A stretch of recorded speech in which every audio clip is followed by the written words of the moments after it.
നമ്മളിപ്പോൾ തിരിച്ചു വന്നു, ഇപ്പോൾ ഇവിടെ ഡോക്ടറായിട്ട് വർക്ക് ചെയ്യണം, അല്ലെങ്കിൽ ഇപ്പോൾ ഇന്റേൺഷിപ്പുകൾ, നിങ്ങൾക്ക് എന്തെങ്കിലും ഒരു വ്യത്യാസം അല്ലെങ്കിൽ എന്തെങ്കിലും കുറവുള്ളതായിട്ട് സ്വയം തോന്നിയിട്ടുണ്ടോ? പുറത്ത് പഠിച്ചവർക്ക് കൂടുതൽ തിയറി ബേസ്ഡ് നോളജ് കാണും, പക്ഷെ അവർക്ക് പ്രാക്ടിക്കൽ നോളജ് കുറവായിരിക്കും. കാരണം ലാംഗ്വേജിന്റെ അഭാവം കാരണം ലാംഗ്വേജ് മിക്കവരും പഠിക്കാൻ ലാംഗ്വേജ് ബാരിയർ അവർക്ക് ലോക്കൽ ലാംഗ്വേജ്, അതുകൊണ്ട് അവർക്ക് ക്ലിനിക്കൽ എക്സ്പോഷർ കുറവാണ് നാട്ടിൽ പഠിച്ച പിള്ളേരിനെ കാണും. പിന്നെ നാട്ടിൽ 2 years വെക്കേഷന് വരുമ്പോൾ ഒബ്സർവറായിട്ടൊക്കെ ഹോസ്പിറ്റലിൽ ജോയിൻ ചെയ്യുവാണെങ്കിൽ അത് ഒരു പരിധി വരെ മാറും. പിന്നെ ഇന്റേൺഷിപ്പ് കാലഘട്ടത്തിൽ അതെന്തായാലും പൂർണ്ണമായിട്ട് ടോട്ടൽ ക്ലിനിക്കൽ എക്സ്പോഷർ ആണല്ലോ ഇന്റേൺഷിപ്പ് കൊണ്ട് ഉദ്ദേശിക്കുന്നത്. അപ്പോഴത്തേക്കും അത് ആ പ്രോബ്ലം അതൊരു സോൾവ് ആവും. ഓക്കെ. ഈ നിങ്ങളിപ്പോൾ ഇവിടെ ഇന്റേൺഷിപ്പ് ചെയ്യുമ്പോൾ എന്താണ് നിങ്ങൾക്ക് കുറച്ചുകൂടി ഒരു കോൺഫിഡൻസ് വരുന്നത്? ഒരു ഇന്റേൺഷിപ്പിലൂടെയാണ് ഒരു ഡോക്ടർ കൃത്യമായി തെളിഞ്ഞു വരിക എന്ന് പറയുന്നത്.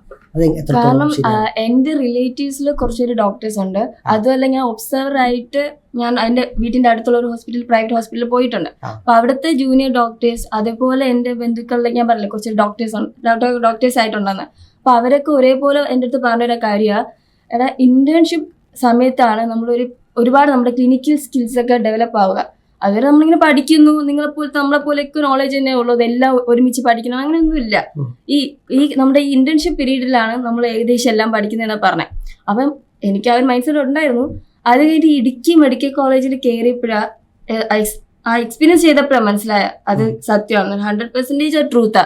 കാരണം നമ്മൾ ഓൾറെഡി 1 week ഒക്കെ എടുക്കുമ്പോൾ ഒരു ഡിപ്പാർട്ട്മെന്റിൽ നിൽക്കുമ്പോൾ തന്നെ ഓൾറെഡി നമ്മൾ അവിടുത്തെ എന്താ പ്രാക്ടിക്കൽ സ്കിൽസ് എല്ലാം നമ്മൾ തന്നെ പഠിക്കുന്നുണ്ട്.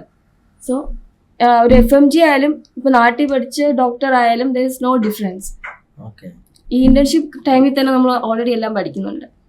എന്താണ് നിങ്ങൾക്ക് ആഡ് ചെയ്യാനുള്ളത്? അത് തന്നെയാണ് സാർ. പിന്നെ നമ്മുടെ ഇടുക്കിയിലെ ബെനിഫിറ്റ്സ് എന്ന് പറഞ്ഞാൽ അവിടെ PG സ്റ്റുഡൻസ് ആരും ഇല്ല.